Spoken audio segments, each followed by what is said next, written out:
تعرفوا ان دي براونيز صحيه؟ اه والله زي ما سمعتوا كده، لو انتي ماشيه على اللايف ستايل صحي او بتعملي دايت انصحك بيها مليون في المية. معمولة كمان من البطاطا. هنجيب 2 بطاطا حجم وسط وهنسلقهم عادي جدا، وبعدين هنهرسهم ونحطهم في بولة. اهم حاجة بس ان احنا منسلقهمش في مية كتير عشان الفايدة بتاعتها، وممكن كمان تدخليها الفرن. هنجيب بقى بيضتين بدرجة حرارة الغرفة، والبيضة لو صغيرة استخدمي 3، لو كبيرة استخدمي بيضتين زي ما انا استخدمت كده.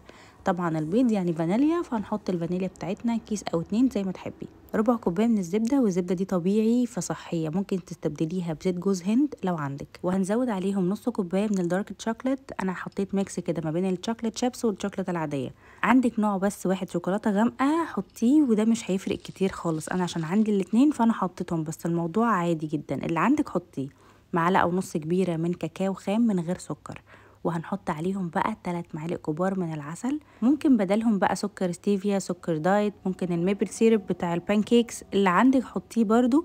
الموضوع كله في ايدينا، يعني اي حاجة صحية عندك استخدميها.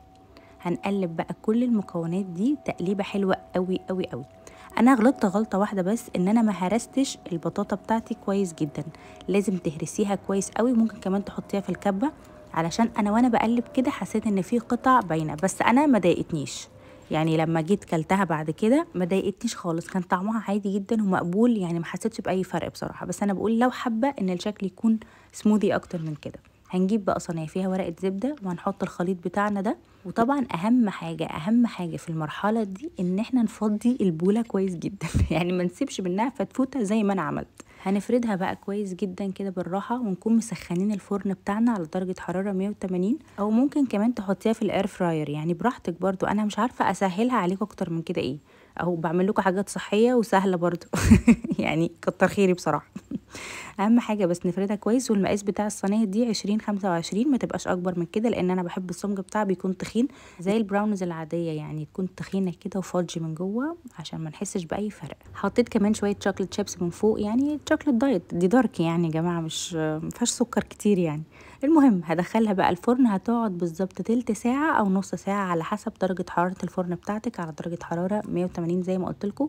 وهتخرج لنا بالشكل الخطير ده. شايفين النعومه؟ وواخده برضو الكراست من فوق زي البراونيز العاديه خالص. سيبيها تهدى وقطعيها، عشان انا كنت مستعجله، عشان انا طبعا بصور. بس انا طول ما هي بتقعد شويه وتدفى بتبقى خطيره. ويا سلام بقى لو عليها بولة ايس كريم كده، تكون طبعا من غير سكر او اللي هو زيرو شوجر. يا جماعه حاجه الدايت بقت متوفره جدا في السوبر ماركت، يعني مش هتحتاروا. المهم ان انتوا لازم تجربوها وما تعملوش زيي وتاكلوا من الصينيه، هي قطعه او 2 بس، عشان بجد دي لو جربتوها هتدمنوها.